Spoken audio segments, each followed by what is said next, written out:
All right, good afternoon, everybody, and welcome to the NASEO workshop on comprehensive state energy planning in response to emerging energy needs. My name is Sam Kramer. I'm a senior program director here at NASEO. I oversee NASEO's state energy planning work as well as our energy financing work. We're really glad to have you here, and we hope you gain a lot out of this workshop. We've got some great speakers lined up for you and some good discussion as well. Before we get started, I just want to remind you that this is a Zoom meeting, not a webinar. So when you're not speaking, please mute yourself so we don't have any background noise. If you'd like to speak, please use the raise hand button and we'll call on you in the order in which you raise your hands. If you have questions for our speakers, please add them to the chat box. And as always, slides and recording will be posted to NASEO's website. A little bit about us. NASEO is the only national nonprofit association for the 56 governor-designated state and territorial energy offices. So 50 states, 5 territories, and the District of Columbia. We serve as a resource for those energy offices through topical committees, regional dialogues, and other events that facilitate peer learning and best practice sharing. And we also advance the interests of the state and territory energy offices before Congress and the administration.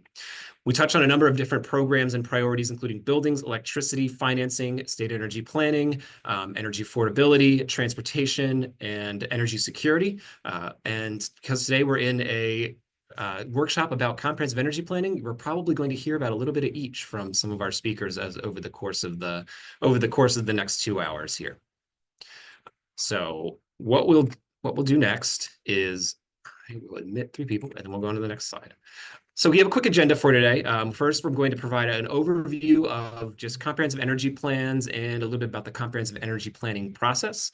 And then we will go on to our main portion of the agenda, which is our state planning, and the going to be talking to us about their energy plans. We'll have Dan Burgess, he's the director of the Maine Governor's Energy Office, talk about the recently released Maine Energy Plan. We'll have Brandy Fraser-Bestpitch talk about the Virginia Energy Plan. We'll have Curtis Thayer talk about his office's recently released Alaska Energy Security Task Force report, and then also Jessica Reicher's State Energy Strategy. After that, we'll have a discussion between ourselves, the audience, and speakers, and then we'll go over some NASEO technical assistance offerings before we close for the session. So first, I would like to talk a little bit about what comprehensive energy planning is, what you need to be doing for the planning process, and why is it important for state energy offices to be utilizing it, especially at this time. So first, a comprehensive energy plan is a package of strategic goals and also some actionable strategies, generally created or played a large part by the state or territory energy office or another state agency. These plans are meant to guide public and private investment decisions. They help to encompass and paint a picture of what's going on the ground energy-wise in your states. They help ensure that the strategic investments are made in the right locations and by the right folks in the state, and they also help to deliver in economic, environmental, and health benefits. So in a nutshell, state energy plans and comprehensive energy plans enable states to capitalize on existing energy resources, infrastructure, and human capital through targeted goals and directives to encourage economic development and also set some forward-thinking energy policies for the state and getting the state going to where it wants to go. They also allow states to address stakeholder-identified objectives, such as fostering competitive energy markets, promoting diverse energy supplies, and also, ensuring energy affordability and reliability. A comprehensive energy plan, again, it has a number of strategies to promote some benefits, including cost savings, job creation, economic growth, environmental quality, including air and water, and also, of course, energy security and reliability, making sure the lights stay on for your constituents. Just a quick note that these plans are not intended to produce these benefits, but only to enable them. And they also create a structure that's accepted by a robust stakeholder community. So when you get the right folks in the room, it helps to create buy-in. They offer quantifiable, achievable goals. They also assign responsibility to specific actors and private entities, and they link financing mechanisms. So in the end, energy plans should really be 4 things. Comprehensive, where they take into consideration a holistic perspective of the state's energy profile, including all the energy resources and end-use sectors and input from key public and private stakeholders. Adaptable, where they project future energy supply and demand and model the potential impacts of supply shifts, geopolitical risks, and other uncertainties, technological changes, other factors that are going to impact your state's near and long-term energy needs. Guiding, where they provide a framework that allows state and business decision makers to make informed and educated judgments based on the predictability ensured by a structured plan, and also strategic. They offer a deliberate and vetted plan of action that lays out these clear recommendations and actions set within goals that are measurable and achievable. So what do states actually use comprehensive energy plans for? They use comprehensive energy plans to help, first and foremost, state the priorities of the governor, the legislature, and other regulatory bodies. Oftentimes, when we see changes in administration, new administrations usually tends to mean new energy plans, as the new governor and sometimes new legislature want to make sure their energy priorities are expressed in writing. And so that a lot of times we'll see a surge in energy planning activity at the state level once we have new governors in place and new regulators at the state level.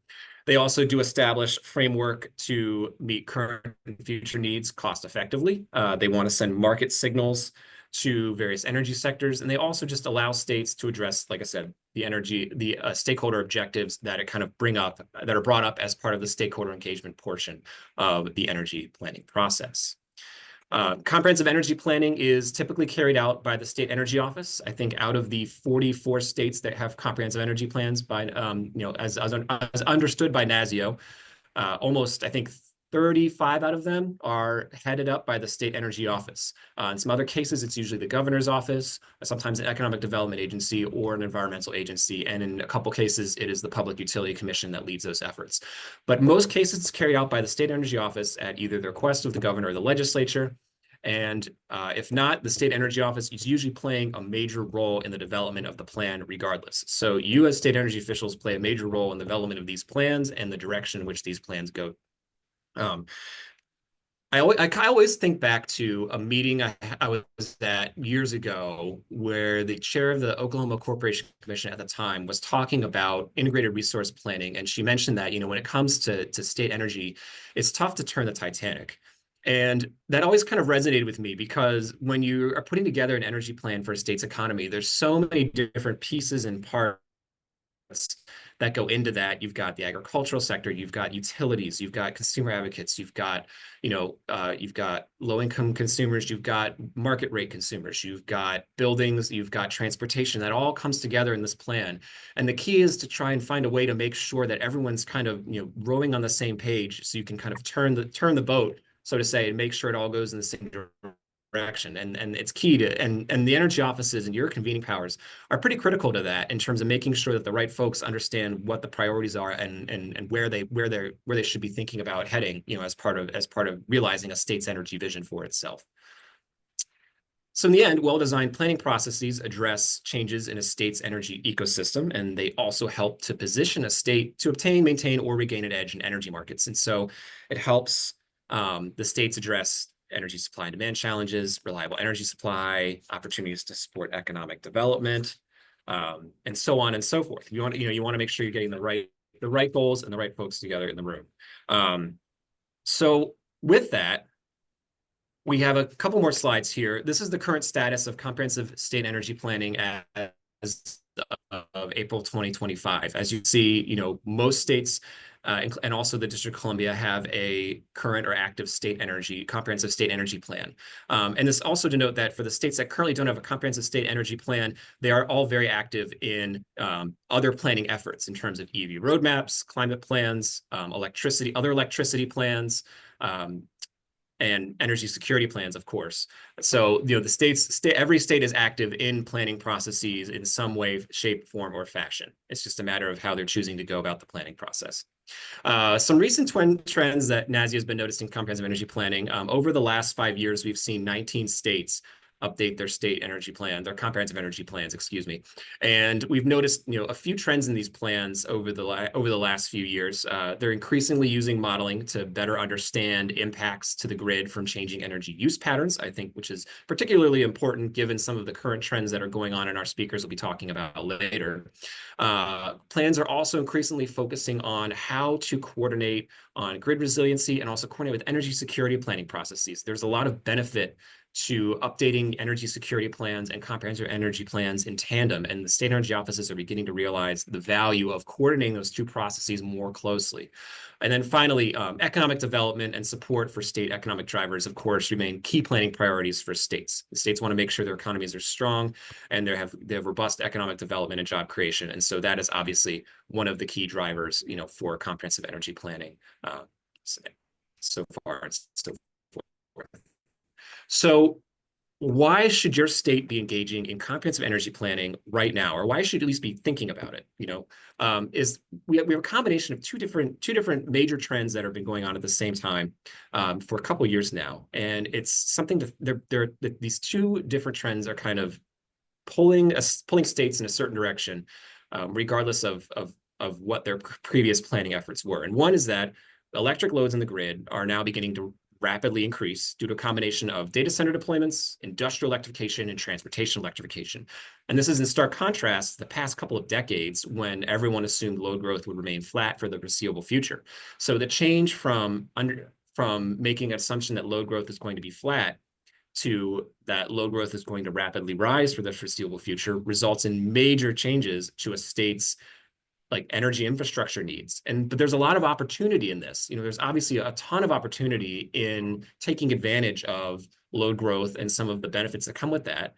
But the question is how does a state position itself to make sure that the benefit that it can take advantage of the benefits while maybe minimizing and reducing any potential challenges as it continues to grow. And the other one is that we've had two big energy laws passed in the past couple of years, the Infrastructure Investment and Jobs Act and the Inflation Reduction Act. And both of those brought a lot of money into the state energy office world to oversee and implement some of these programs. And I imagine many of you are at the point where you're getting to the point where you either have established these programs or are putting the finishing touches on getting ready to launch some of the programs that haven't quite yet been fully established yet. And so once that's done, you're going to need to start thinking about, what's next. Once we've got these programs done, once they've been established, once they've reached their sunset date, what is next for our state? What is the next step we want to take and where we want to go? And so starting to think about how to plan for that now is a pretty important role for the energy office, and one that you may want to consider thinking about, now that some of the challenges of getting through the IIJA and IRA and getting all those programs in place are now starting to become in the rearview mirror.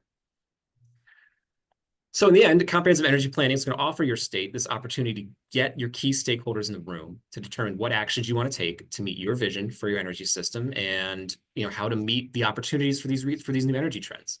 And they also let the stakeholders know what do we need to be doing to help share in this vision and make sure that we're all getting to the same place and where we all want to be.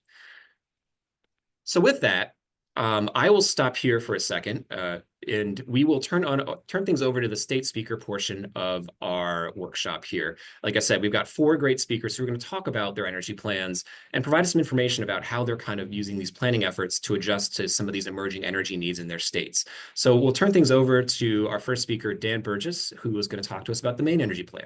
Dan, are you there? I'm here, Sam. Good to be with everybody. Thanks for the great intro. And I'll just say NASEO has and continues to be such a resource for, I know, all of us. And particularly as we were thinking about our energy plan, NASEO is the first place that we look to see how everyone else is doing and to hear how they were doing it. So want to give Sam and the team a lot of credit and kudos for that. So if we go to the next slide, I'm going to go through the recent energy plan that we just released this past January. Just for general awareness, the Maine Governor's Energy Office, we are the state designated energy office. We currently exist in the governor's office, though she's put forward legislation to create a new department in Maine. But since the existence of the energy office, there's been a requirement in statute that we update and have an energy plan every 2 years. I'll say there has not always been continued funding for that, so we've not necessarily had a plan every 2 years. There's been kind of stops and starts, and we've released documents that I think have met the criteria for our plan. But this was really the first effort in a little bit to kind of have this comprehensive energy plan in this form put together. And in addition to the statutory requirement to have this, The governor also directed us to look at how we get to 100% clean energy by 2040. We have an 80% by 2030 renewable portfolio standard, and she directed us to look at how we're getting to 100% by 2040. So that was a part of our work. We undertook an 18-month stakeholder process, had multiple webinars and opportunities for public comment. And then importantly, we were able to fund a technical analysis and a pathways report. We brought on the Brattle Group and Evolved Energy Resource Research, which is the kind of like the plan at the bottom. They were able to kind of do a hourly look at what the energy system in Maine will look like between now and 2040 and actually to 2050. And that they produced multiple pathways to look at kind of what the energy system would look like. And we kind of use that as a foundation for the energy plan. We also have a lot of, like you all have produced a number of different plans and have been involved in a number of them. We have a 10-year economic plan. We have a resilience and rebuilding commission, a number, clean energy workforce plan, but we also have a climate action plan, which is updated every 4 years, that looks at and has modeling for what are the steps the state needs to take in order to meet our state greenhouse gas reduction requirements. And I mention that because a big part of that is around beneficial electrification of the heating sector and the transportation sector. And we use the kind of load growth of the electric sector insights from the climate plan for the technical analysis of our pathways report. And I'll show you that in a little bit. So we, worked really hard to make sure as much of this was coordinated across state government as possible. The question in the chat, our requirement is a state statute that every 2 years that we do that. And I think that's, the only federal requirement I'm aware of around state energy planning is around the new state energy security plan that we've all had to do, which I think informed our work here too. Next slide. So the 2040 technical report that I mentioned looked at, again, this hourly modeling of electric load growth between now and 2050. And Maine, Maine is quite reliant on the heating oil and particularly natural gas for our electric system. And what you can see is that we continue to electrify, that our electric load will almost double, but the overall energy demand is reduced because we're using electricity, which is a more efficient technology, and we're using it more efficiently. And so I think this is a really important part of our analysis of when we're talking about it is, yes, our load is going to double, but we will be using less energy overall, and therefore it'll be less costs. And we'll talk about that a little bit more. It showed that, getting to 100% clean energy in Maine by 2040 is beneficial, it's achievable, and it can reduce energy costs, as I was talking about, across the economy. And then a few things that the modeling really points out is that you need to have a diverse supply of electricity sources to meet that load growth, to ensure that it's affordable, reliable, and clean. So not just one type or two types, but a real diverse portfolio. And I think I won't spend as much time on it here, but one of the, I think, interesting things that we continue to see is that load flexibility and demand management is really critical to managing load and ensuring that, we're just doubling the amount of electricity that we're using, not tripling, right? Kind of how that's managed and how that load flexibility has been really critical. So next slide. So we have this pathways report, and then we use that and all the other work that we've done in other areas to set five key objectives. And I'm going to talk about each of these briefly. The first is to deliver affordable energy.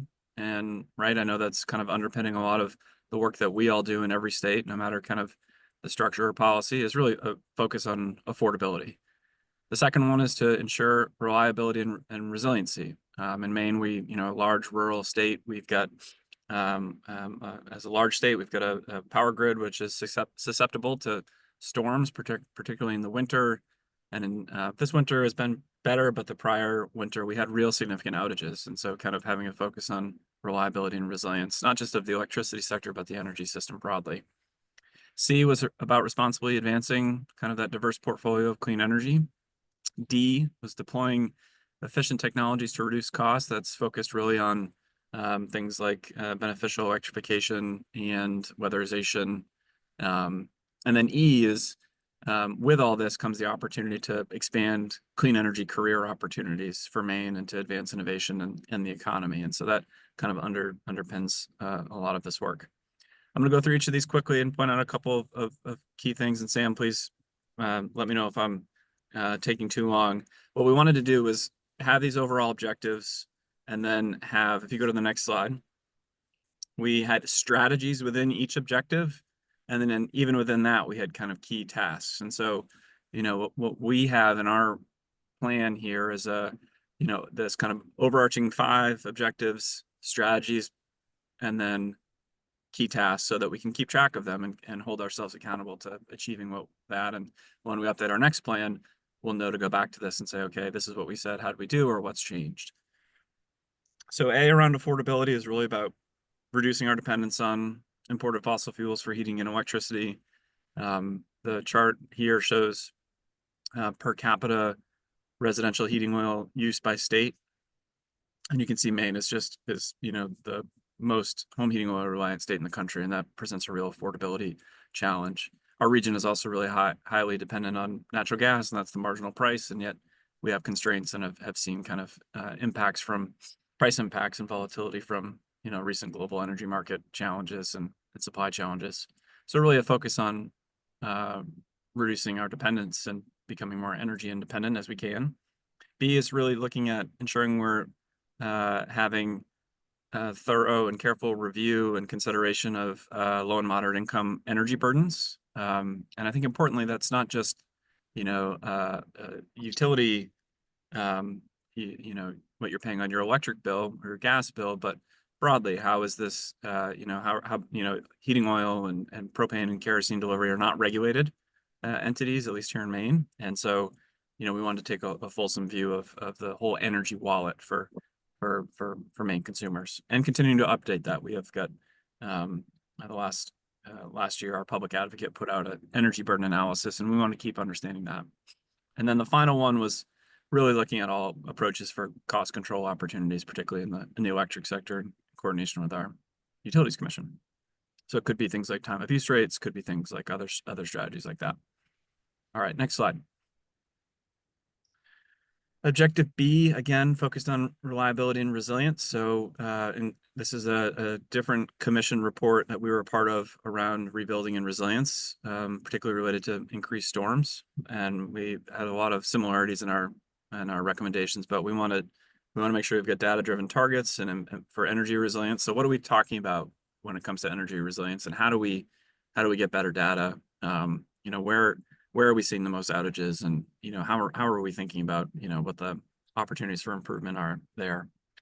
We want to increase coordination, particularly with emergency management and other resilience entities. We want to think about innovation opportunities for resilient solutions such as microgrids or solar plus storage and where that might work. We want to think about other innovative technologies, again, kind of storage and otherwise, to increase resiliency at community centers or other places that are critical during these times of resilience challenges. In Maine, we've recently passed legislation requiring our utilities to do 2 different things. One is integrated grid planning in a more public and transparent manner at our Utilities Commission. So there's an integrated grid planning process that our utilities are putting forward to look at what will the system need to look like and what investments will be needed over the long term. So I think grid planning, big part of cost control and transparency, but also resiliency. And then our utilities are also required to do climate change protection plans. So looking at the electric system and where might a substation be that's prone to flooding, and or how can we identify those things now so that we're thinking about what the long term will look like. So we want to continue that and strengthen that. And then the last is really around, again, working with the federal agencies and others to advance those partnerships for resiliency. Next slide. C is really around advancing a diverse supply of clean energy resources. This chart on the right, I won't spend a lot of time going into, but this is from the pathways analysis. The colored bars and sections are planned clean energy resource additions that we either have that exist or planned and in statute to move forward. So the bottom is the existing supply, and then you kind of see other targets, with the top one being offshore wind. And then the various kind of slopes are the black top is total electric demand.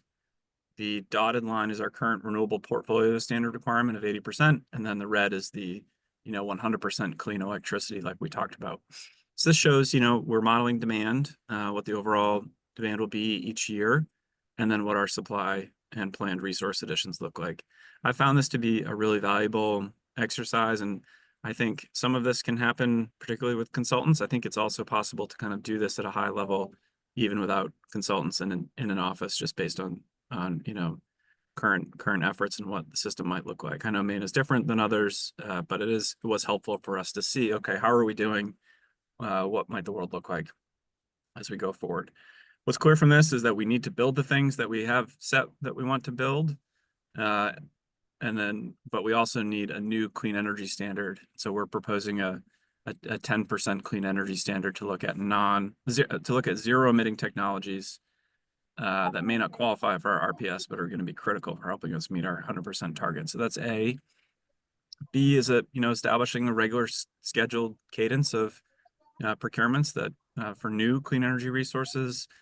C is, you can see offshore wind's a big piece here. We want to look at the long-term responsible deployment of offshore wind. In order to interconnect these, strategy D, we're going to need, distribution and transmission systems in order to be able to connect these systems to load. So we need to think about planning that infrastructure and coordinating that, and at the same time as we're doing the generation additions.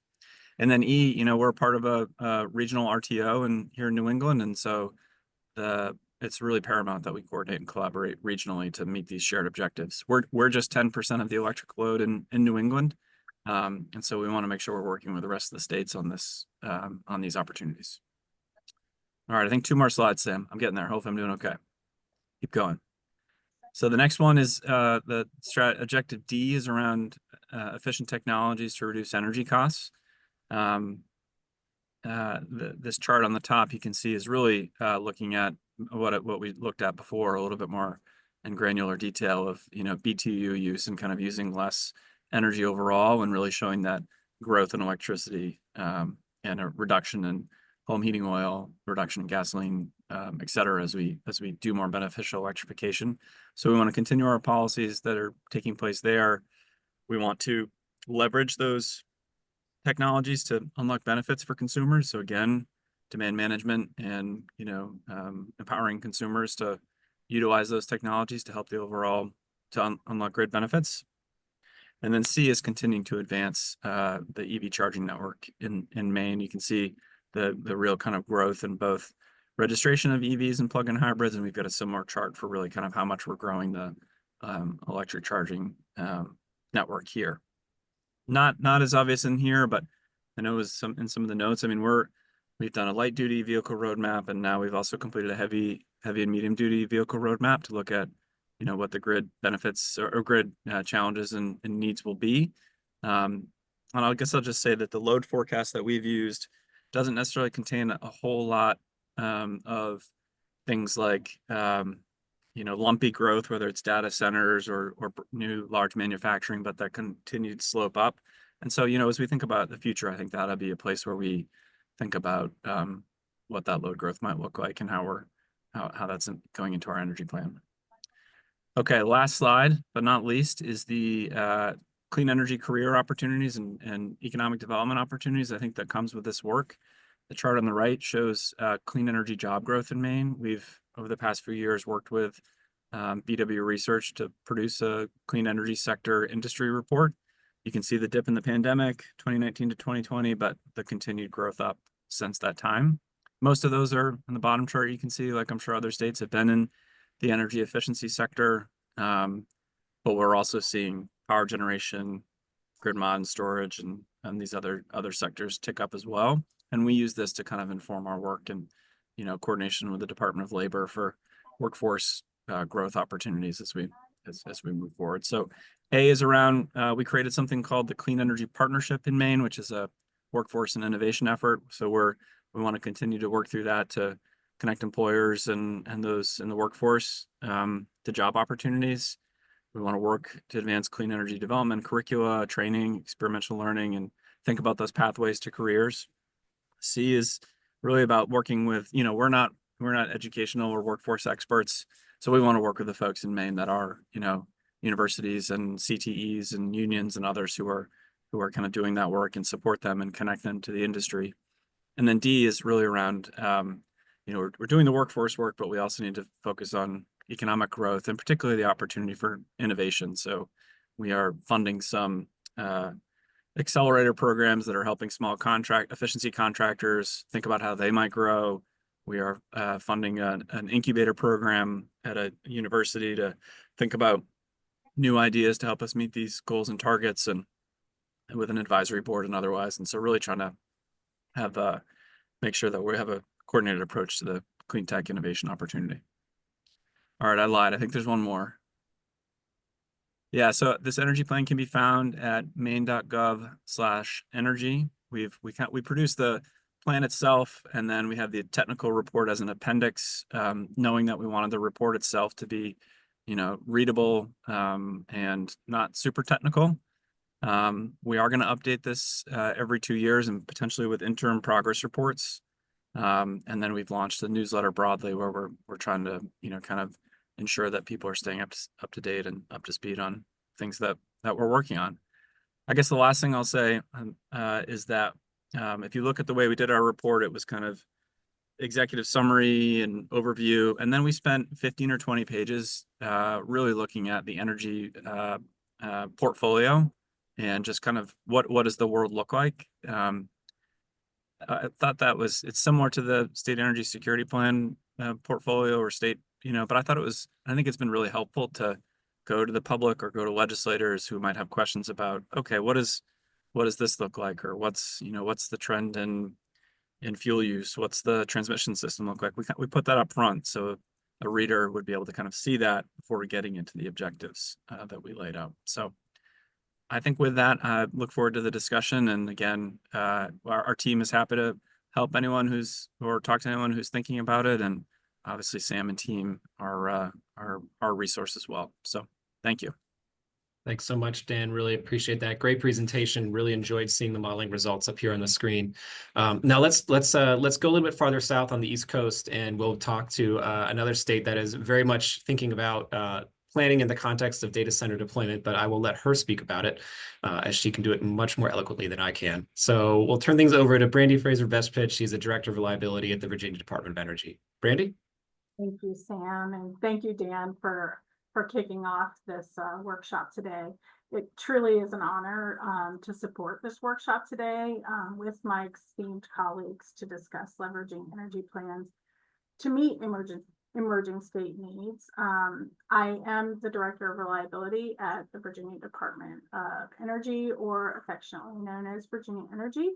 I've been with the agency for a little over 6 years, and as the Director of Reliability, I lead efforts to ensure the security, resilience, and efficiency of our systems. In this role, I oversee an innovative and experienced team that's focused on energy modeling, planning, energy security, performance contracting, demand response, GRIP, and 401(d) federal grant initiatives, anything to lead to improving system resiliency, efficiency, and long-term sustainability. Next slide, please. So the Commonwealth of Virginia's energy planning process is governed by state legislation, and it's articulated through comprehensive energy plans. These plans emphasize a diversified and increasingly clean energy strategy that incorporates large energy consumers to ensure reliability, resilience, affordability, innovation, environmental stewardship, and economic development. The energy plan is part of a suite of plans, as Dan also alluded to, including the Commonwealth's Energy Security Plan and Hazardous Mitigation Plan that help inform the current energy landscape and identify ways to build out and strengthen that landscape to meet the evolving energy needs. Next slide, please. The energy plan serves as a strategic roadmap to guide the state's energy policies and initiatives over a 10-year period to achieve a clean energy economy across those various sectors, including electricity, transportation, buildings, agriculture, and industry. Our state mandated energy planning offers multiple benefits. It ensures long-term stability of the power grid amid rising demand. It helps control costs for consumers by promoting efficient resource allocation, supports job creation and investments in emerging technology, encourages cleaner energy sources and emissions reductions, and provides structured, data-driven process subject to public review and regulatory oversight. Next slide, please. So the Virginia Department of Energy serves as the primary entity responsible for preparing the Virginia Energy Plan every 4 years. And we can also have the opportunity to revise or edit every 2 years as money and bandwidth permit. In this endeavor, Virginia Energy collaborates with several organizations to ensure a holistic approach. So these stakeholders include our State Corporation Commission, the SEC, which is Virginia's Public Utility Commission, the Department of Environmental Quality, and representatives from consumer, environmental, and industry groups, including natural gas and electric utilities. Next slide, please. So to support the Virginia Energy Plan development, electric utilities are required to develop integrated resource plans that systematically evaluate options to maintain and enhance rate stability, energy independence, economic development, and service reliability. Our State Corporation Commission serves as Virginia's regulatory authority overseeing public utilities. The SEC evaluates the IRPs that are submitted by the electric utility to ensure that they align with state regulations and effectively address future energy needs. The Commission ensures that the utility operations and planning processes are conducted transparently and in the public interest. The IRP is a strategic document that the utility develops to outline their plans for meeting those projected energy demand over a specified future period. And the IRP must comply with guidelines established by the SEC and should provide a comprehensive analysis of the utility strategies to meet future energy demands, including considerations of energy efficiency, demand response programs, and distributed energy resource integration. Next slide, please. So the Virginia Energy Plan encompasses several key elements that include strategies, energy resource development, integration of distributed energy resources such as renewables and energy storage, energy efficiency measures, and economic development through energy initiatives. Next slide, please. With the rapid expansion of energy-intensive industries and increased electrification in Virginia has significantly reshaped our energy planning, requiring utilities and regulators to rethink infrastructure generation, capacity, and grid reliability strategies. Dominion Energy Virginia forecasted that electricity in Virginia could double by 2039, growing at an annual rate of 5.5%, which is a dramatic increase compared to historical trends of less than 1% annual growth. PJM Interconnection, our regional transmission operator, has revised its annual load growth forecast from 0.8% to 2.4% through 2034, reflecting the increased power consumption from data centers and electrification. And well. Sorry, was there a question? The Joint Legislative and Audit Review Commission, JLARC, has noted that if data center expansion continues at its current pace, Virginia's electricity consumption could triple by 2040. Next slide, please. Virginia has experienced significant energy demand, primarily driven by rapid expansion of the data center industry.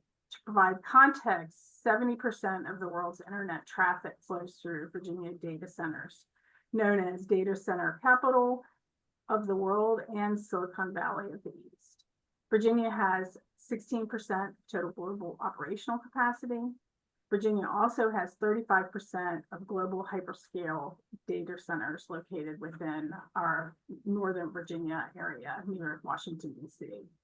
Data centers are classified as critical infrastructure that power finance, healthcare, national security, and digital commerce. Protecting these assets requires a robust energy infrastructure build-out. Next slide, please.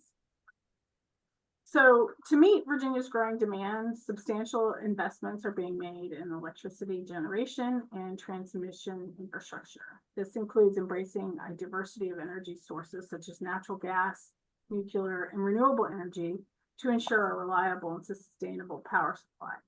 Dominion Energy, PJM, and JLARC emphasize the need for a balanced and diverse energy portfolio, incorporating renewable energy sources, battery storage, nuclear power, and natural gas to ensure a reliable and resilient power supply capable of meeting those future demands. As already discussed, Virginia energy planning must integrate these large-scale energy consumers into the planning process. This involves collaboration with data center owner and operators and manufacturers to develop strategies that balance both economic development with those sustainability goals. Additionally, there's focus on energy efficiency and natural resource conservation within these industries to ensure that we're mitigating their environmental impact. Addressing these challenges posed by increased energy demand from data centers, advanced manufacturing, and EVs is crucial for Virginia to ensure a reliable grid that keeps our economy moving forward while also helping us achieve our emissions goals. The state's proactive approach in updating its energy planning process reflects a commitment to balancing these priorities. Next slide, please. The state's energy office's reliability team includes a multidisciplinary team of experts, including energy data modelers, transmission and distribution analysts, energy security specialists, and emergency technology experts who support Virginia's energy planning initiative. And they work to ensure that this planning effort is comprehensive and forward-looking and resilient in the face of those growing demand and evolving technologies, as well as potential threats.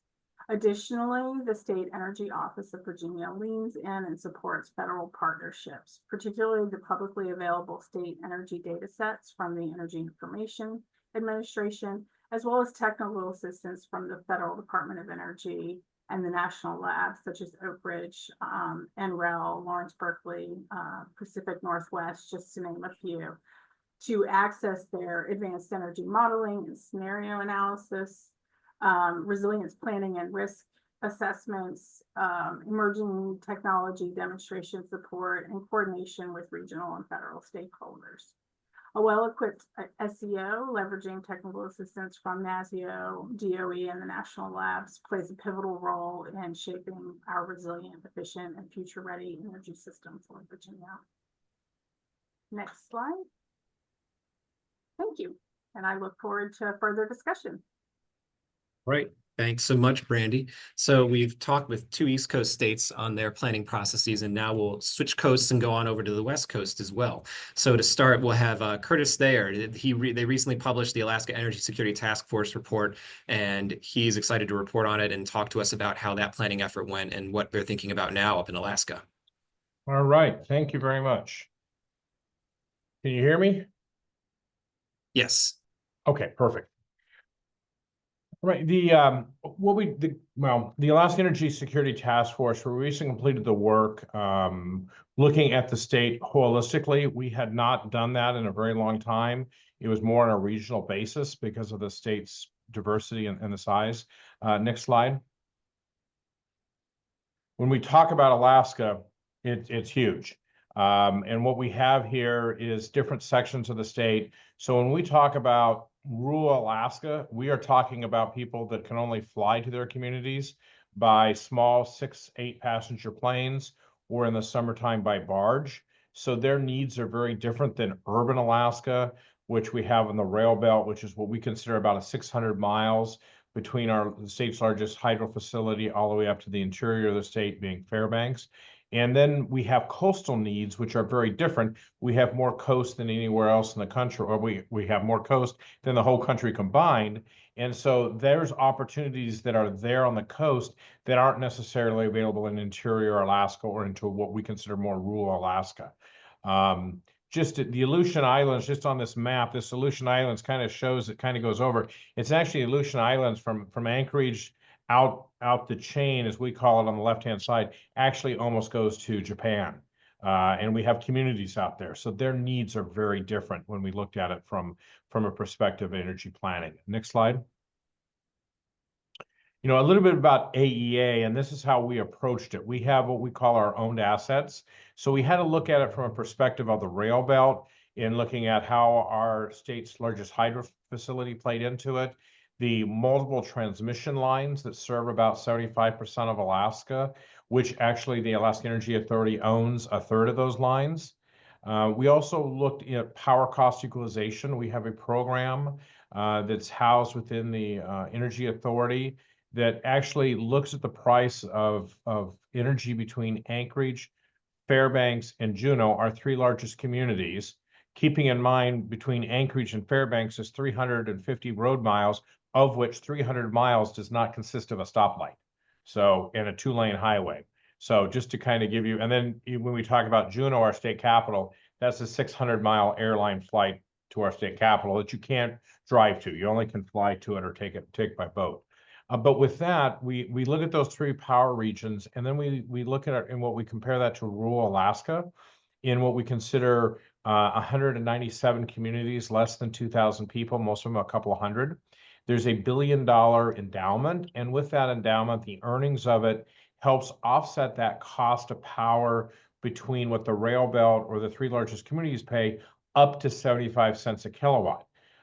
We have communities in rural Alaska that actually pay $1.75 a kilowatt, but this program is between that 20 cents and that 75 cents. And so one of the things that we look at is how can we displace the high cost of diesel in rural Alaska with renewables or other activities. Diesel's not going away in rural Alaska, just in the simple nature that you know, north of the Arctic Circle, there are no trees, there is no biomass. The sun doesn't shine 3 months of the year, and the wind doesn't blow when it's 50 below with a high pressure. So they have that diesel, but how do we offset that and try to lower those costs the best we can? So that was one of the focuses we looked at in rural Alaska, and you know, looking at their bulk fuel, their rural storage, energy emergencies, because in rural Alaska, when the lights go out at 40 below, it's a real emergency. And AEA tends to be the 911 call. And we do have a 4 gentlemen that we call Circuit Rider program that goes out there and tries to restore the power to these communities. One of the things that's a key point is looking at the renewable energy and energy efficiency. They kind of go hand in hand. We do look at biomass, hydroelectric, solar, wind, and what we can do there. But a big part of it, and we partner with the Alaska Housing Authority, another state corporation, on looking at the energy efficiency of these homes, because how do we get more efficiency out of them? Urban Alaska is not necessarily the issue, but in rural Alaska, definitely it is, with some of the homes out there. And then we also have grants and loans where we do try to, with a focus in rural Alaska, look at Renewable Energy Fund, where we actually loan money to look at studying projects that can go and become renewable. We've actually displaced 100 million gallons of diesel fuel through that program, which is a huge savings. But part of the energy planning that we've done, how is that more efficient? How can we can get more bang for our buck, so to speak, with that? And then we also have a loan fund, and we wanted to study look at it with our portfolio. I mean, with the energy portfolio, is how are we maximizing that where we can provide patient capital for people to bring on lower cost energy. And then we do obviously the energy planning, and that's one of the reasons we're here. And then next slide. One of the things that we did with the task force is the governor created a 15-member task force with 5 ex officio members for a total of 20. And with that, it was very diverse across the state. Not only did we have electrical utilities represented, natural gas company, but renewables.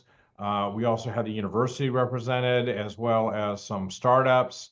And we had commissioner from the Regulatory Commission of Alaska. We had state legislators. We had the U.S. Department of Energy Arctic Energy Office on the task force.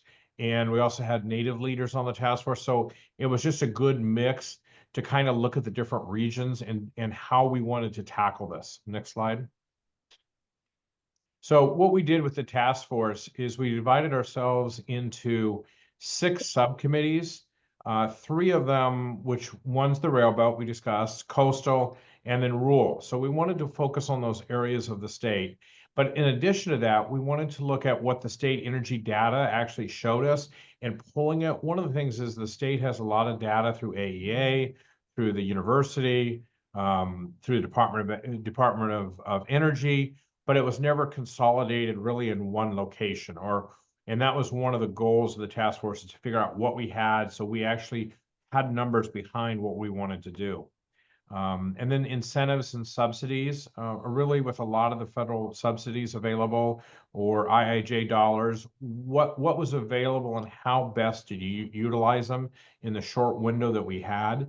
And then I think another key point was, what statutes and regulations did we as a state need to change? Could have been a regulatory change, could have been a statutory change.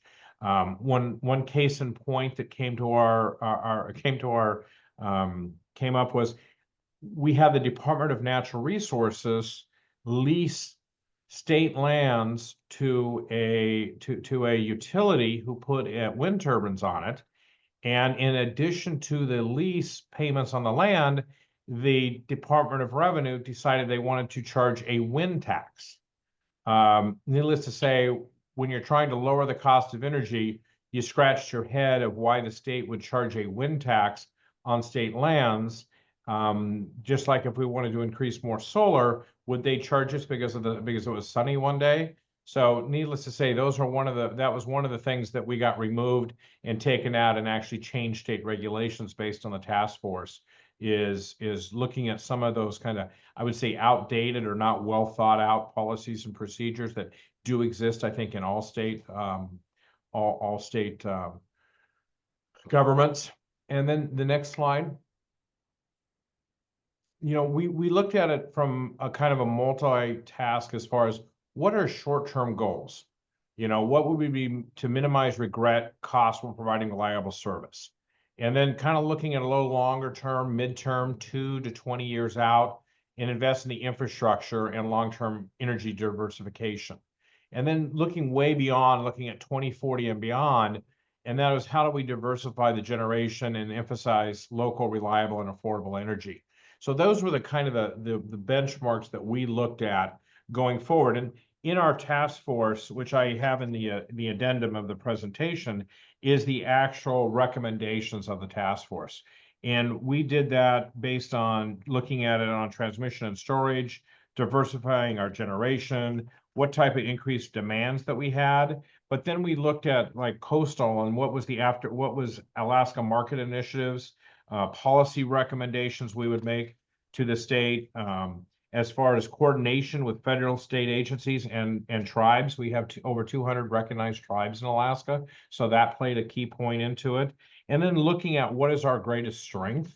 And actually our greatest strength, beyond the natural gas that Alaska has, is our hydro opportunity. So we really took a focus on that.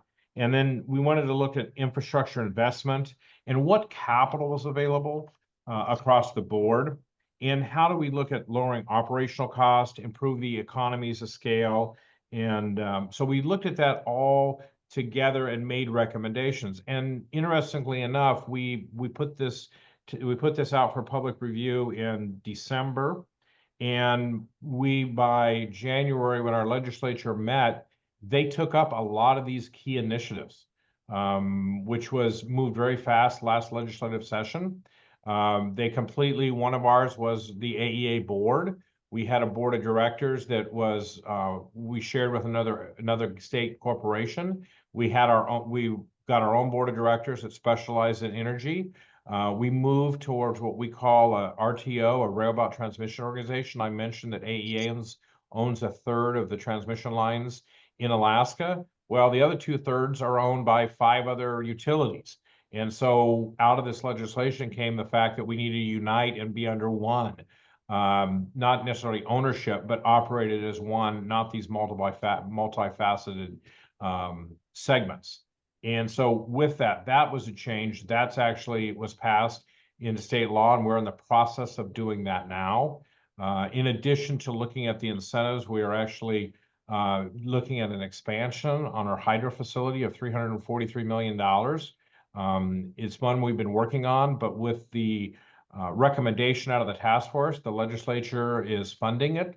In addition, we've received federal money on what we call GRIP, or on the GRIP, which we're going to do a HVDC line, a $400 million project. The state and the utilities, based on the task force, have already committed $60 million towards that effort, in addition to the $200 million from the feds. So really what we've talked about for a long time came together in this task force, and the 60 recommendations that were made, a third of them are in play to some degree, have already passed our legislature or are currently involved in this legislative session, and I expect to see more even next year. Next slide. You know, the planning process that we did on this it was created by administrative order by the governor. And our whole goal was then with the task force that was set up and organized by the subcommittees I discussed. And what we wanted to is approve a final energy master plan. But one thing the governor said was this was not a plan to go on the shelf. This was a plan that we would reevaluate on a regular basis, as well as look at what we can do to advance certain priorities and goals in it. And the interesting is we haven't really had any objection to the plan as we move forward. I think the only area where there's a disagreement is the task force would like to see a clean energy standard, and there are some that would like to see a RPS. And so that's an ongoing debate, but the goal is the same of what we're doing. Part of it is what we call it and whether we have a carrot or a stick to encourage people to move towards renewables. And we also, again, wanted to make sure we had reasonable timelines to achieve these goals. Not that we throw these out there with no idea of how they're going to be met, but understanding that we had to do steps. In order to do more renewables on the rail belt, we're going to have to upgrade our transmission lines. And so, again, we're doing that through various projects. Next slide. You know, as far as the planning process by the numbers, we met for 9 months. We had over 60 subcommittee meetings that were open to the public. We had 11 task force meetings with the whole task force members in attendance, and we had over 150 hours of public meeting. And one thing that we did is with the energy symposiums for 16 hours, we teamed up with the University of Alaska Fairbanks. And what we did with them is when we talk about hydro or natural gas or transmission, we partnered that they would do a 2-hour symposium that was, again, open to the public.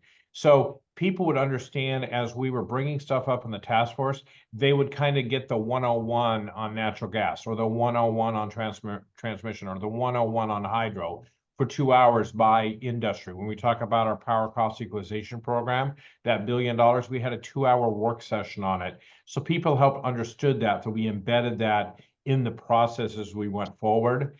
And then again, the six subcommittees, which created the preliminary actions for consideration. I think the next slide is probably the last slide. And this is just the AEA team here, as we're a state corporation that is run by a board of directors appointed by the governor. And just to keep it short, again, in the appendix on the slide presentation is all the recommendations that we came up. And then I do have a 1,000-page document that is the backup of every recommendation we've made, but I don't think I was going to share that unless somebody really want to get into the details of it. So that's what I have. All right, thanks so much, Curtis. Really appreciate that. We do have the appendix in the slide deck, and we'll make sure to post that to the NASEO website if you'd like to take a look at your leisure. So now let's go on to our final state speaker for the day. We're going to go south to Oregon, where they're in the middle of planning out their first ever state energy strategy, and we'll have Jessica Reichers speak to us about their progress so far. Jessica, are you there? I am here. Thanks, Sam. Appreciate it. As Sam mentioned, first of all, it's weird to ever hear we're going to head south to Oregon. That's an odd statement. I'm Jessica Reichers. I manage the technology and policy section here at the Oregon Department of Energy. And I am, as Sam said, going to talk a little bit about our energy strategy and how we're approaching that. So next slide. I wanted to start with what our mission is and what the role of my group is. So as an agency, you can see our mission written here, and I really want to flag for you the words helping Oregonians make informed decisions and advancing solutions to shape an equitable clean energy transition. Also, just to flag below in what we do, we're a central repository of energy data, information, and analysis, and a venue for problem solving Oregon's energy challenges. These things are part and parcel to the work of my team here at the agency. And as we work through this, you'll see how we're approaching our work, keeping these things in mind. Next slide. So how do we do this? So for informing decisions, we do this because it's really critical that everyone has a voice at the table when we're talking about energy choices and energy decisions. And in some cases, that voice at the table just needs some foundational data or analysis in order to be able to participate. So we work quite a bit on providing that type of information so that anybody who's interested in engaging in energy discussions can have that ability. One of the things we put together every year that I lead up is the development of our biennial energy report. It is an amazing tome of information. It is a coffee table book. If you've ever seen it and you've read through it cover to cover, you've joined about 5 human beings on the face of the planet who've done so. On average, it's about 500 or 600 pages and quite a bit there. But we break it down into bits and pieces. So we have an energy by the numbers section, very data driven, that kind of shows what we use and what we produce in the state of Oregon as far as energy goes. Energy resource and technology reviews that provide foundational information on fuels and electricity generation resources and other up and coming things like fusion energy. We produce 101s that are, again, foundational information, but more around energy concepts, systems, rules, processes, or issues. Like we did one, this last report, which came out half a year ago, on electricity rate increase drivers. What's causing that to happen? What are the options to building new transmission corridors, or what are the effects of climate change on energy systems? So we tailor what those discussions are every iteration of that report, and really built around what people are asking questions about at the time that we put the report together. Last, we do policy briefs that are a deeper dive on topics of interest in the energy policy landscape. And I want to flag one that we produced in our 2022 report, which was Charting a Course for Oregon's Energy Future. In that analysis, we really identified that the state could benefit from having a statewide energy strategy. And that was the first kernel of what eventually has become our work on that particular project. Next slide. We also advance solutions. So we are a team of policy experts, and we both lead and participate in policy development discussions, many of which I've kind of flagged up here. But we also create forums so that we can have discussions around some of the big energy issues. And hosting those forums has become part and parcel central to our development of the energy strategy. Next slide. So this is the objective of the strategy. Our legislature directed us to develop this in 2023. Some of you may know that Oregon has really aggressive climate and clean energy goals. And I think it's really important to note that in Oregon in particular, energy production and consumption makes up over 85% of greenhouse gas emissions in the state. And so when we're talking about a clean energy transition, we're really talking about what we need to do to meet our state climate goals. We have a lot of policies and agencies that support this transition, but there's really no overarching strategy to get to our climate goals, which is the main point of the Biennial Energy Report, Charting a Course policy brief. We could use one. And this is the part where I note that we are working on a strategy and not a plan. Some of this may seem like semantics, but the way that Oregonians look at this, it's really important that we're clear about that. The recommendations that will be included in the final strategy are meant to be directional in nature and serve to inform. Remember, our agencies and team's mission is to inform Oregonians. So they're meant to inform policy development and actions for legislators and state agencies in Oregon. So as a hypothetical example, hypothetical being the key word here, this could be a directional recommendation in here that would encourage energy efficiency actions as the first option when considering policies that are meant to reduce emissions. Rather than include, for example, a specific directive to an agency program to take energy efficiency actions in a particular way. And this is important because the recommendations ultimately support alignment of our state level efforts by providing indications of priorities and focus while allowing decision makers the flexibility and innovation within their scope of work to get the job done. Next slide.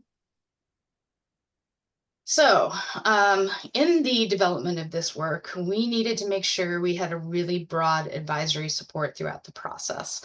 All Oregonians use energy. Many Oregonians have jobs or roles in our energy systems throughout the state. So getting people to participate in the discussions was one of the first things that we tackled. So we built many platforms to advise the work, as you can see here. The advisory group is an assembly of energy and community experts. Advisory groups on the left-hand side, community and energy experts, and they have diverse backgrounds, experiences, and missions. Their job is to share valuable insights with us, offer recommendations and advice throughout the project so that the project team, all of us, can help be informed as we develop each step of the energy strategy. It's a 29-member group. Includes utilities, climate advocates, community organizations, fuel providers, and industry representatives, among others. The working groups are technical, policy, and lived experience experts who participate in really focused areas of the strategy development. We had two separate groups of working groups. The first was focus area technical working groups that helped inform the development of the model that's informing our energy strategy. Those were in operation last fall.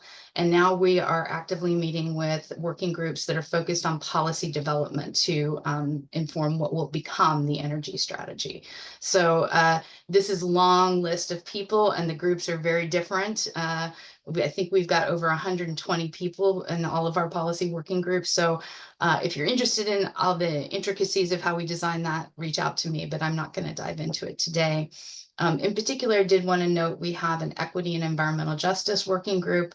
They've really been providing us with great insights into what other working groups are talking about as far as what they see as priorities or concerns or barriers that need to be addressed if we are to achieve our energy objectives.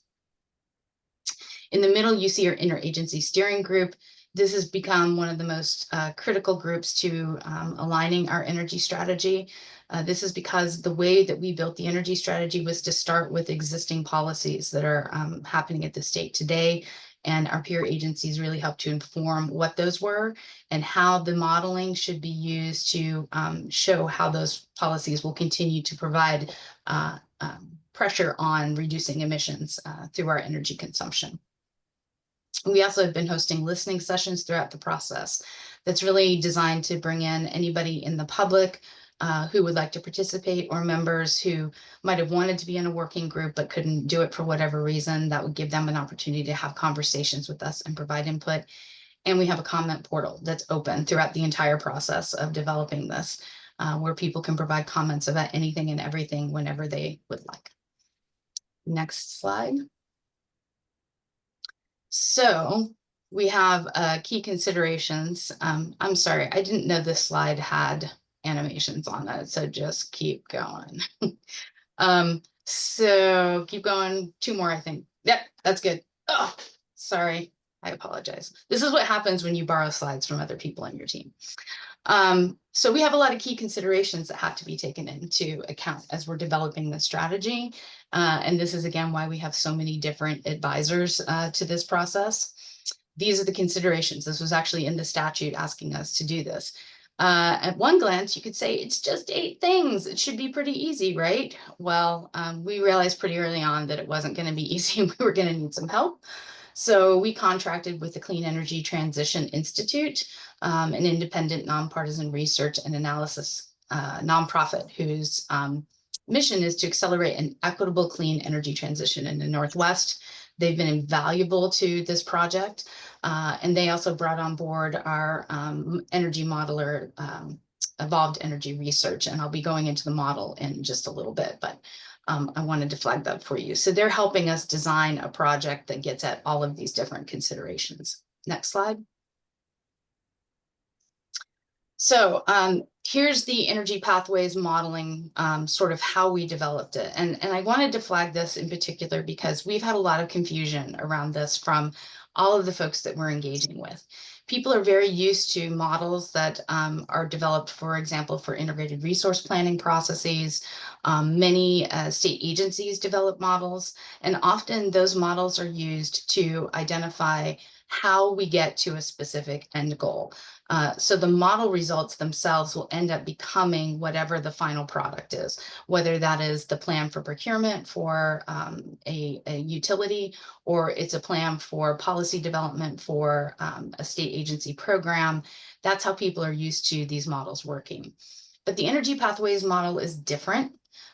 You basically start at the highest level. I'm just going to give you this at the highest level. There's so many pieces to this, but the model starts with the existing state of energy production consumption in your area, in our case, in Oregon.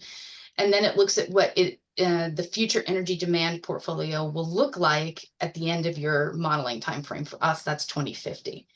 And then what the model actually does is it helps then look at what that final end goal is, and it builds what the resources will look like over time to be able to achieve that goal. And you end up getting information not only about the energy-wide resources that will be used, but also the energy economy-wide costs that go with that transition.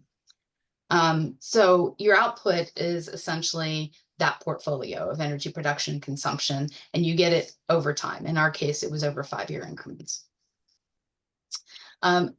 Just want to reiterate, gross simplification. There's way more to it than that.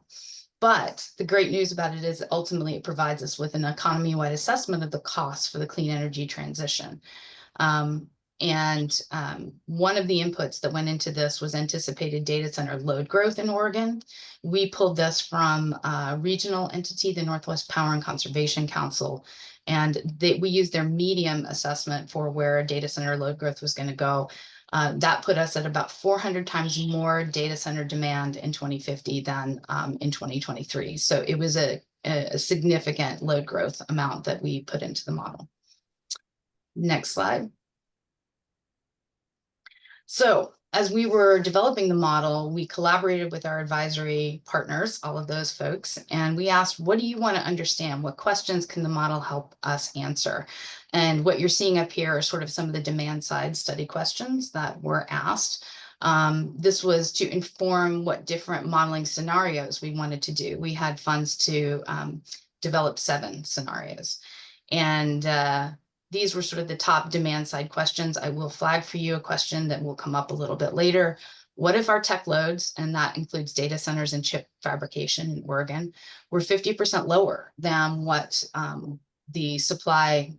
our supply assessment looked at from the Northwest Power and Conservation Council? That's a key question that we wanted to ask. So basically we started with what are some demand questions that we have, and then next slide. We had some supply level questions as well. I'm not going to dive into these very much, but basically wondering if we had constraints around transmission or the different types of generation resources that were available, or what fuels might look like in the future. Next slide.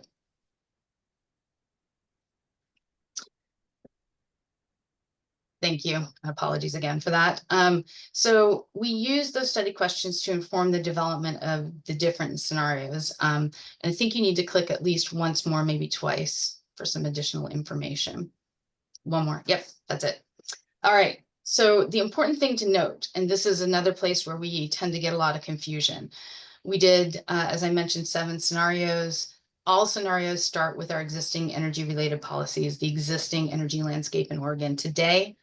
All scenarios end in the same place, with achieving our energy and climate goals.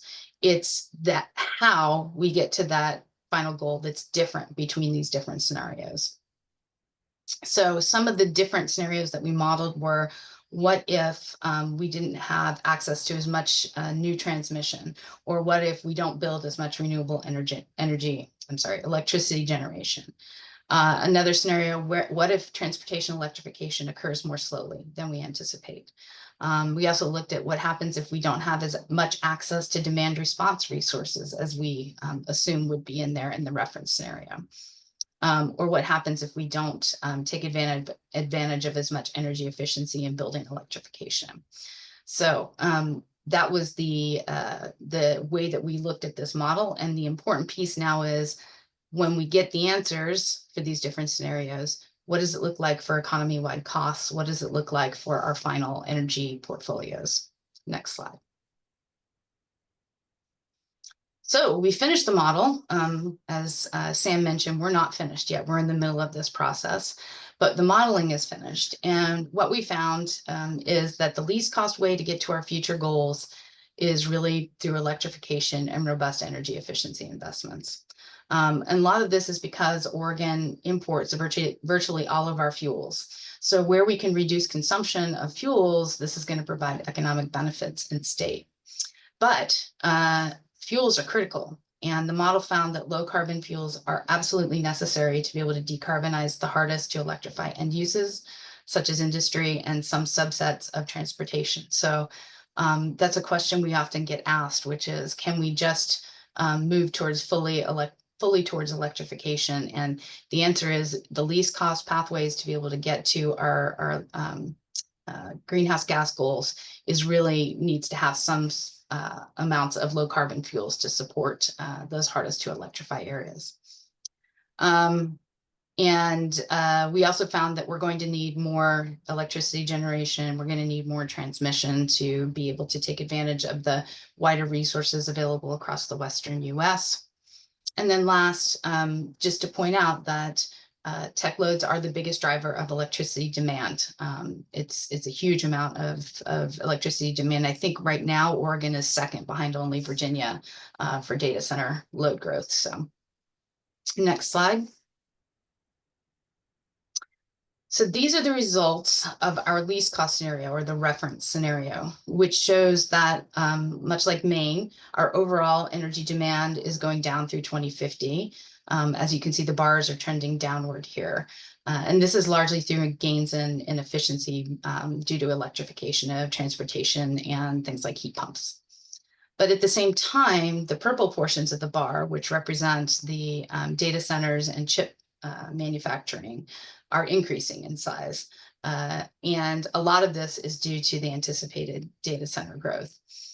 In fact, you'll notice by 2050, in what we modeled, that that data center and chip fabrication accounts for about 1/3 of energy demand in 2050. But the question here, and that I think is really crucial, is, will that actually occur? There's a lot of uncertainty. There are technological advancements that could happen. Policies could be changing that encourage or discourage data center development in different parts of the United States or world, that may affect where things get built, who wants to build where. So what data center demand will actually look like in the future is just incredibly uncertain.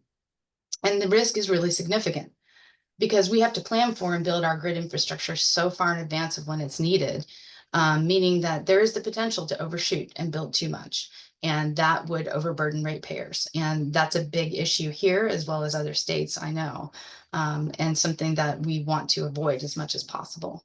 Next slide. So I talked a little bit about our model, and that gets us some great information on the economy-wide effects of different energy choices. But you may recall that's only one of the considerations that we were asked to look into.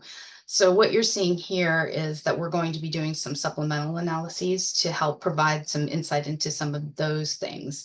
The first one is the energy wallet. We actually just getting the final result on that ready to go and publish.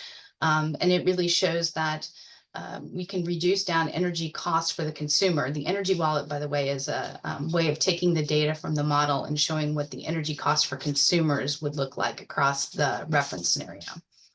And what we find is that transportation electrification in particular really reduces down the costs that consumers are paying for all of their energy, because it is significantly cheaper in Oregon to use electricity than it is to fill up with gasoline or diesel.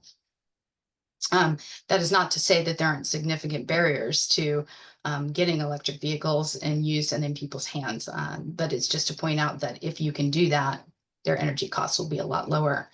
We're also producing some air quality modeling that will show things like, if you can electrify the fleet in a specific area of the state, what will the impacts to diesel emissions look like in those localized areas?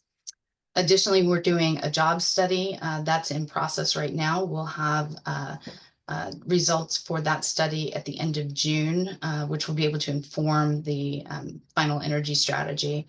And we're also looking at what workforce needs might look like over the course of the modeling scenarios as well.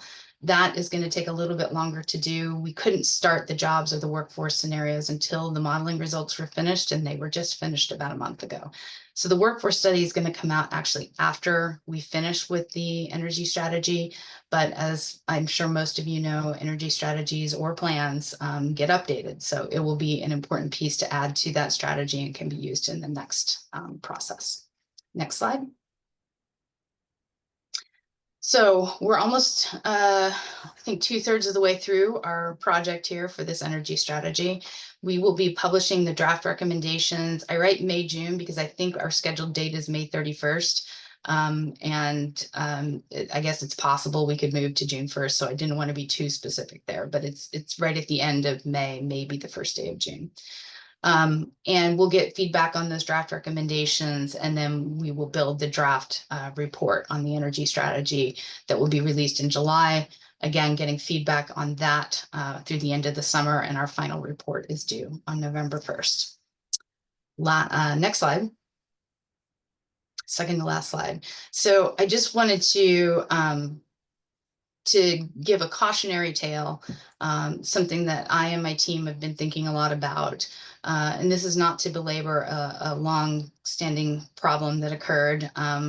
It is to help us keep in mind how decisions that we make and put into the strategy can have long-reaching effects. And I'm pointing to an issue that happened in the Pacific Northwest largely occurring during the 70s and going into the 80s with the Washington Public Power Supply System, which has the unfortunate acronym of being WHOOPS, which it was long recalled after the incident that I'm about to tell you about.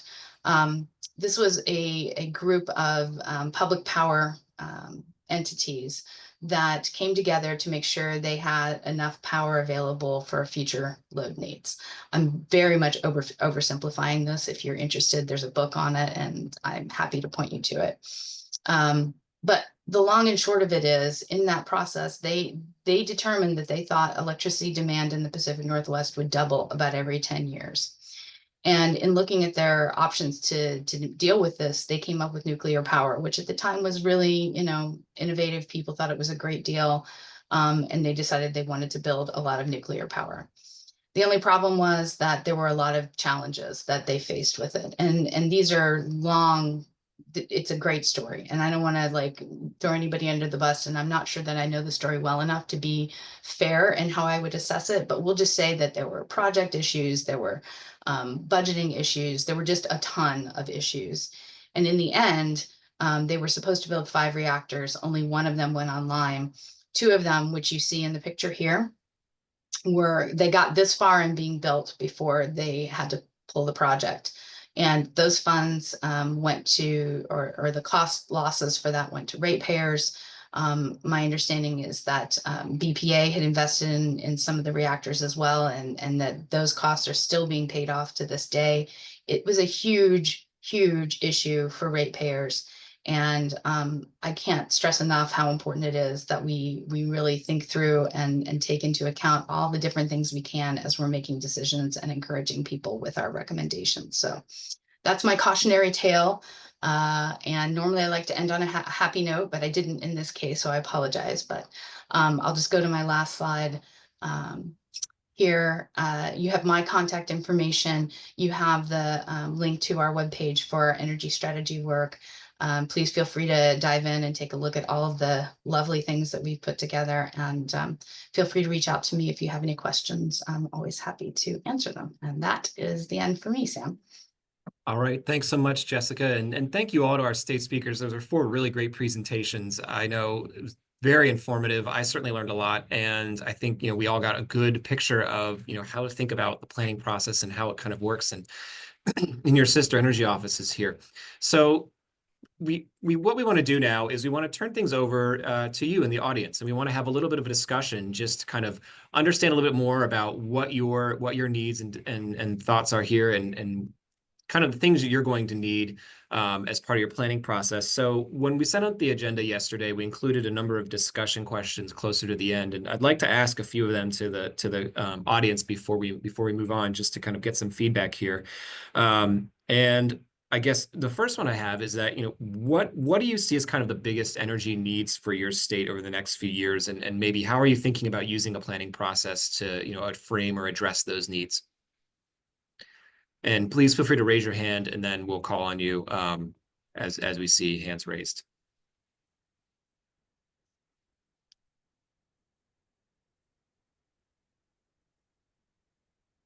I'm going to recommend, Sam, that you just call on someone, even if they don't have their hand raised. Okay. Let's kick things off, and Emily, there you go. there we go. Okay, I was trying to, can you hear me okay?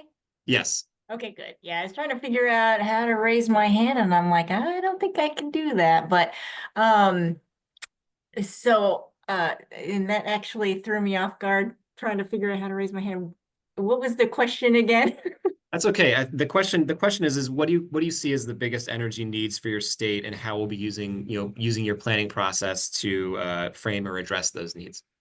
So I think in Missouri, what we're focusing on is, in the past few years, the demand growth has been pretty level, right? So we've been focusing on energy efficiency because that's the low hanging fruit, and that's the easy thing to focus on. But going forward, the big thing is data centers and AI. It's going to explode, and we want to be able to meet the energy demands of those items. And so I think it was Virginia that was talking about that being the hub or the largest area with data centers. And so, I think it's going to be crucial for Missouri if we want to be able to provide somewhere for data centers to go, that we have that energy. And so that's one of the things that we're going to be looking at. Thanks. Really appreciate that, Emily. Anybody else want to volunteer, or I can start volunteering people.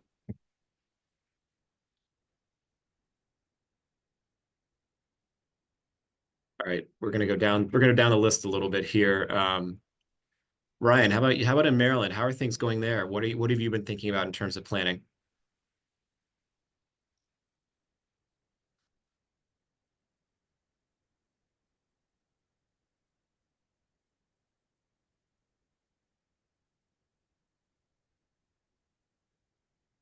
One second. There we go. Sorry, I had an issue with my headset here. No problem. Yeah, look, we've had a very irregular bout of energy planning. However,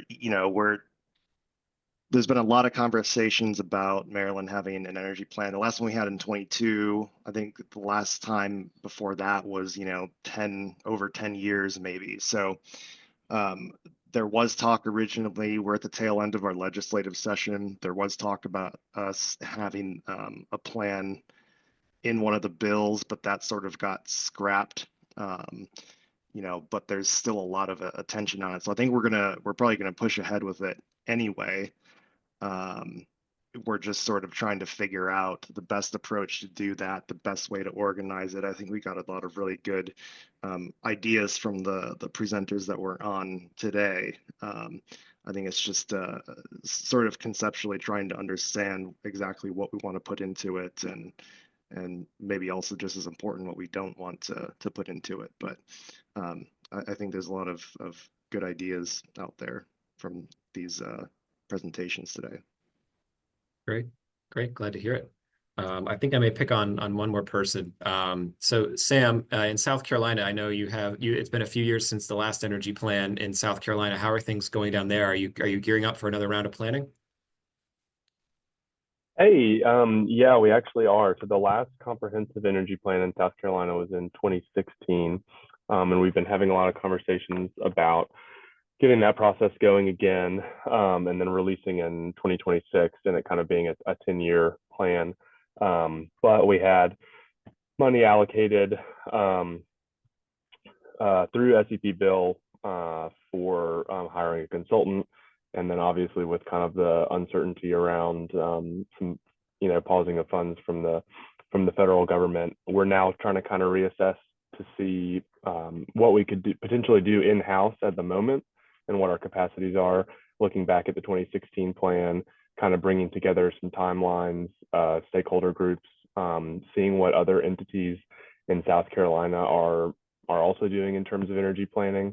There's some legislation going through the legislature right now that would require the University of South Carolina to create like an energy planning institute. So we're like, well, that's kind of our job. So we'd like to talk to them about what's that going to look like if the legislation passes. So yeah, we're definitely getting the process going, and hopefully all the funds will be available soon as well. Great, glad to hear that. I guess we'll pick on one more before we go on to some other questions. So Manuel or Jason, in Arkansas, how are you thinking about doing any new planning efforts in the next few years? How is that looking? Hello, Sam. Yes. Let me fix this. Give me 1 second. Sure. Oh, okay. So yeah, we start some talkings, and this started with an inventory of resources here in the state. And this document is being reviewed right now, and then will tell us what are the next steps. But at least we give the first step, that is make this inventory of resources. Got it. So it's kind of in the beginning stages here. Yes. Okay. Great. So I think a question I have, and this can also go to speakers too, is we talked I think a couple of the presentations touched on this, but how are you working with your state public utilities commission or utilities and kind of bringing them in to really speak through the planning process and to make sure everyone's on the same page? Because if we're thinking about load growth in the state, it's pretty essential that you'd probably want to have your utilities commission as well as some of the key the big large utilities in the room. So how are you kind of thinking about this in terms of the planning process? How are you kind of carving out a role for them, and how are they going to get involved? Here in Arkansas. And this can be for the audience or speakers. Okay. So we haven't get to that point yet. We know for sure that the Public Service Commission will have to be involved. We have some relation with them, but we're not there yet. We are just at the very early stages of a strategic energy plan.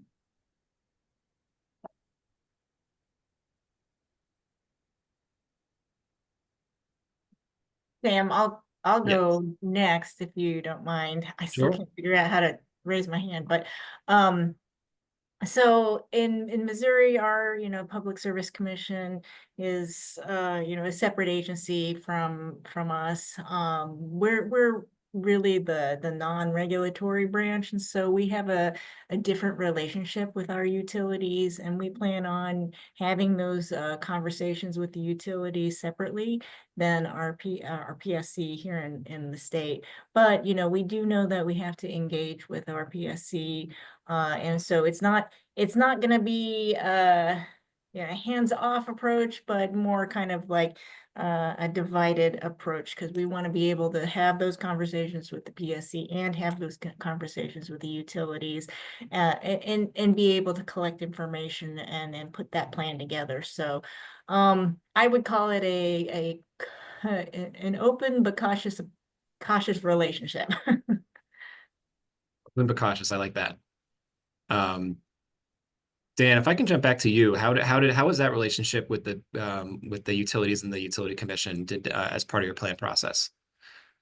Yeah, I think it's a really important question. And I heard Curtis kind of talking about the task force approach and others about engagement. I think it's critical to get as many people around the table that have interest in it around the table, at least early on, to kind of make sure that they're involved, kind of starting with that big tent or that big kind of key stakeholder list. I mean, obviously open to everyone, but I liked Oregon's approach of, you know, lived experiences at the table as well. Kind of, I thought that was great. And I think in Maine, you know, our climate council has a 30 plus entity energy working group. That's everyone from our utilities to someone from our Public Utilities Commission to, you know, industry representatives and others that are interested in energy. And so we, particularly with the technical analysis that I think we and it looks like Oregon both use some of the same consultants, you know, there's gonna be a different level of folks that really have interest in the technical, you know, modeling in nature. And I think getting that input is really important to inform the modeling.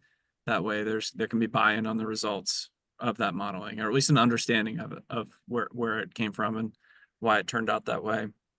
And then I think, you know, it's always difficult to get input from as many places as you can, but we tried hard to put out drafts, to have webinars, to, you know, get out in the field when we could. And I think utilities and the regulatory commission are critical to that. You know, they're informing a lot of our load growth scenarios, or, you know, a number of different outcomes. And so definitely key parts of the process, and tried to kind of do that in an open and transparent way with them as we did with others. Got it. Brandy, I may just jump back and have you jump back in just to talk about Virginia's efforts with the SEC, and how that coordination is really helping with the future energy planning efforts. Yeah, thanks, Sam. So we have a pretty, because the Virginia Energy Plan is mandated through Virginia Code, there's criteria that must be met, and the State Corporation Commission's role is to ensure that those requirements are met.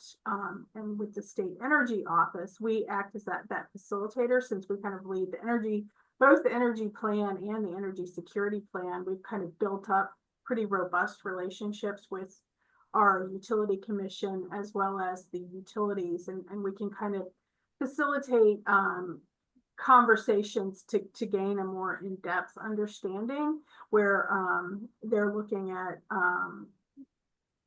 ensuring the transparency and that these projects are in the public's interest, being able to kind of facilitate the discussion to have a better understanding of whether these projects are trying to understand the landscape, but also the technology, and balancing whether or not the technology is going to meet the demand, or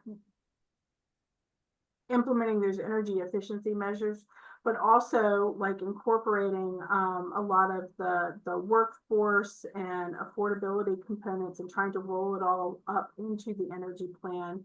But just ensuring that you have those ongoing stakeholder engagements during the planning year, as well as off years, and maintaining regular contact as the landscape develops, but also what we're trying to do with the State Energy Office is kind of mirror the components of the legislation within the State Energy Office so that we have those lead departments. So we have a director of affordability that oversees workforce and the outward rebate programs. And then we also have the reliability side as well as technical leads that kind of form and shape that recommendation and framework. Great, thank you. Mhm. I do have one more question before we need to move on because we have a few more slides here on my end before we wrap up. So I think one question I just want to make sure I'm asking to know that we have that out there is where do you as state energy offices, where do you feel that NASEO could be most helpful to you as you execute your planning process, or also USDOE? We'd love to hear suggestions about how we can be how we can make your lives a little easier and during this part, because state energy planning is a lot of work and you all do a great job at it.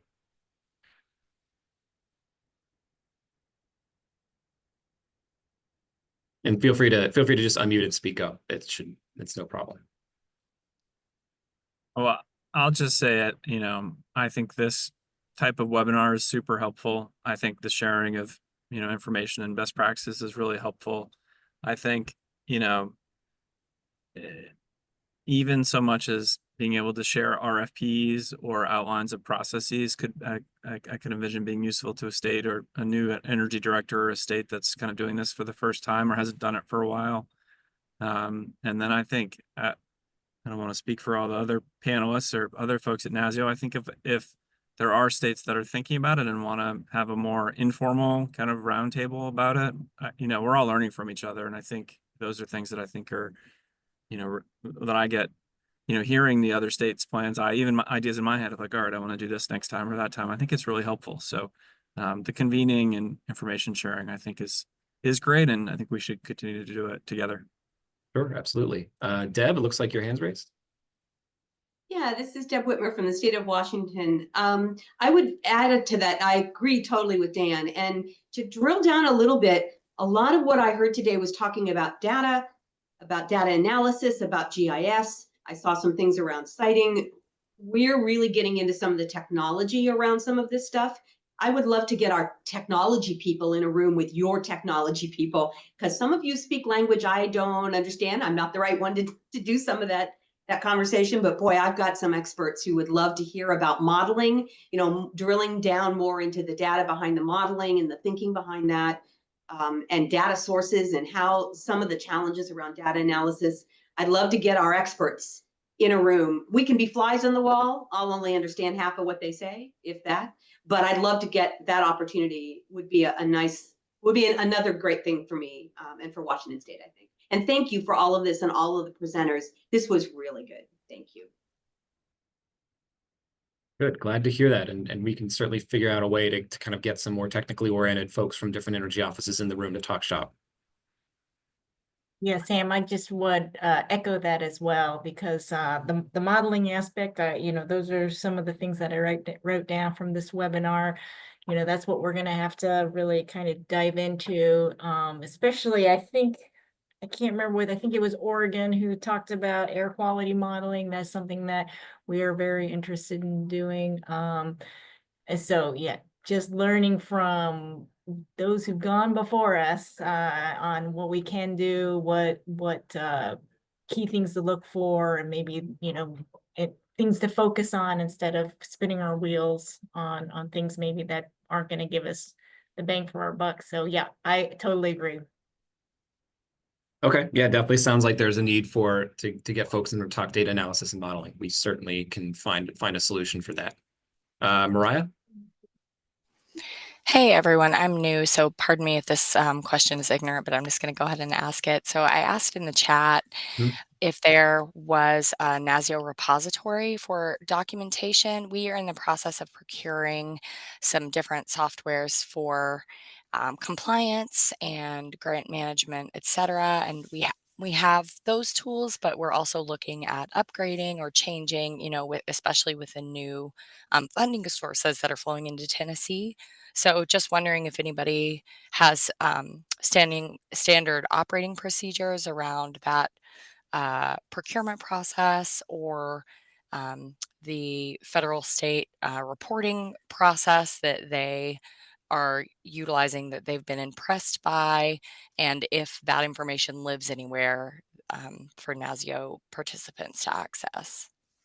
Sure. So we don't have a public repository of that, but we can certainly get you in touch with some folks who are on the compliance side from some other energy offices who have a lot of experience doing those things. That would be really great. Thank you. Sam, I'd add one more thing to this Mhm. list. This is from the experience of Oregon in particular.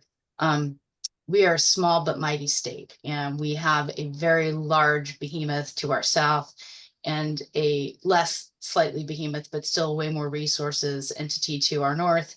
And we adore both of them. But what we try to do is watch what they do and then get some lessons learned out of that. And doing that post-mortem after somebody just finishes an energy plan or an energy strategy, as it were, is really, it helped us a lot. We talked to Washington quite a bit before we started down the path of doing our work, and got their insights, which were invaluable to us as we started to build our own project. So for those states, as they're finishing up their work, convening some of them to do a webinar on lessons learned and what you might do differently next time is also incredibly valuable, especially for a smaller David versus Goliath type state. So would really appreciate that kind of thing as well. Sure, we certainly can do that as well. That's not a problem. And we're hopefully, at least on my end, we'll be lucky enough to have another planning session with some other states talking about their plans at the annual meeting in Nashville this year. So if you can make it there, we'd love to have you for the discussion. All right, I have a few more slides to get through. Sorry, so I have a few more slides to get to before we wrap up. So I just want to move forward and have a quick chat about this and just kind of now, because I asked the question, I can reiterate some of just NASEO's technical assistance and things that we offer really quickly here. So I just want to let you know that NASEO over the last, we initially put these out in about 2014, and we've had an update in 2018. But we have our version of our state energy planning guidelines that we are currently finishing up an update for. It should be out in sometime this year in 2025. And I just want to kind of reiterate that this is a great resource for a state that's looking to start the energy planning process or think about how to get going with updating its plan. We wrote this guidebook at the request of the states because they wanted some additional information on just best practices for a planning process from their fellow state energy offices. And so the guidelines provide states with this overview of a comprehensive planning process, and kind of we distill it down into 10 steps that that NASEO recommends that states follow. To kind of give you an idea, here are the first 5 steps, and I can give a couple remarks on each step here. And so obviously, step 1 here would, in our opinion, would be to establish a requirement and a scope for a comprehensive energy plan. And that often, gets initiated through a top-level state authority, such as an executive order, a statute, or an agency directive. And so most states will have that going on. And then you want to think about convening the planning team. Obviously, that was actually a really great focus of Curtis's presentation in terms of getting the right folks in the room and having a really good, smart planning team to get that plan off the ground. Since that planning team is going to be responsible for providing direction and maintaining the timeline and budget for the plan. And, while planning team structures vary across states, I think the key here is to make sure you're having an organized, effective, and engaged group of members with diverse subject matter expertise and market perspectives. I think you also want to just make sure to take time to establish a systemic process and assign roles and responsibilities, and also just establish a process for meetings and a timeline for the plan. Then you want to develop the vision for your plan. That's usually, a sentence or two that says, this is what we as the state see the plan doing. Oftentimes, you'll kind of get that inspiration either from the executive order made to create the plan or from the legislation itself. But it is a good way to say, this is where we think the state can be, and this is how we'd like to get there. Then you want to collect your data. Obviously, data collection and analysis enables the planning team to consider the different options for energy scenarios within some realistic parameters, and also set some benchmarks for how to measure progress. And so you want to collect, baseline data. You want to collect end user data, energy prices and expenditures, and then also consider using some modeling to develop projections based on different assumptions. Obviously, Oregon and Maine have gone that route, and the modeling has been very helpful in kind of informing some of their policy and programmatic decisions they've made in their plans.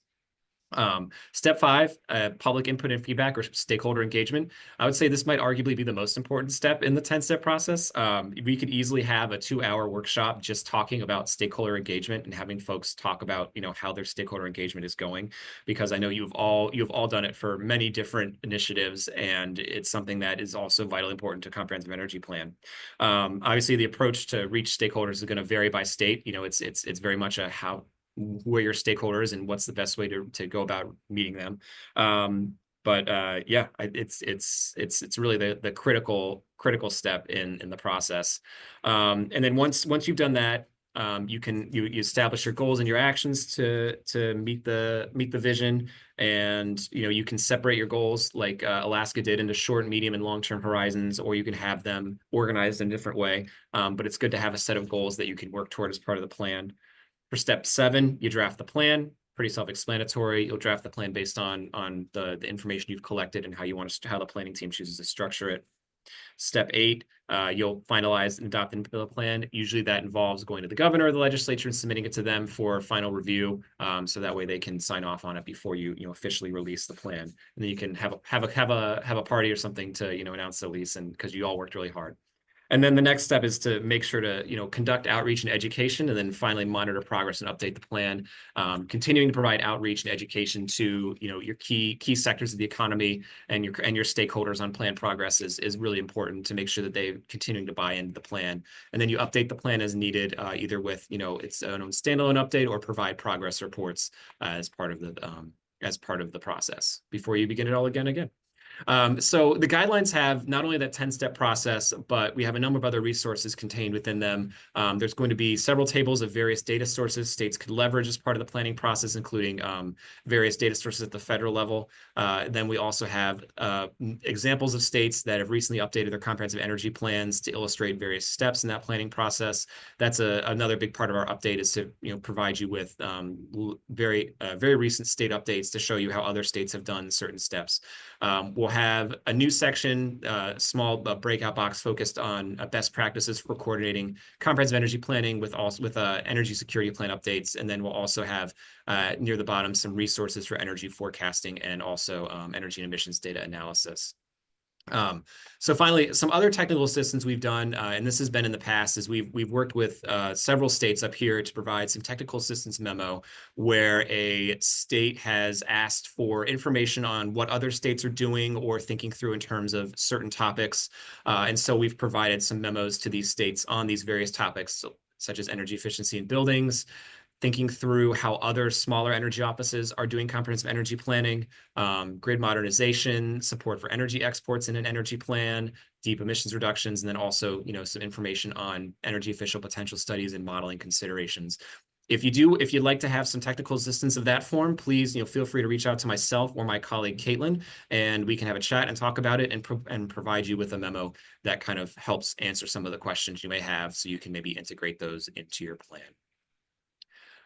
With that, I think we are about at time here. We've about 5 minutes to go. So I want to just wrap up here and say that, obviously state energy planning, comprehensive energy planning is a very complex process. There's a lot of steps involved, and it takes a lot of time and it's a lot of effort. But I think the results show, and the fact that states continue to do this shows that, planning really is a valuable exercise in getting the state together, breaking those silos, really getting the right people in the room, and then moving forward with a shared vision of what you'd like to achieve and accomplish to get your state from where it is now to where it wants to be in the future. I hope you all have a great rest of your week and a great weekend. And hopefully we will see some of you soon for the upcoming NASEO regional meetings, and then of course at the annual meeting this fall in Nashville.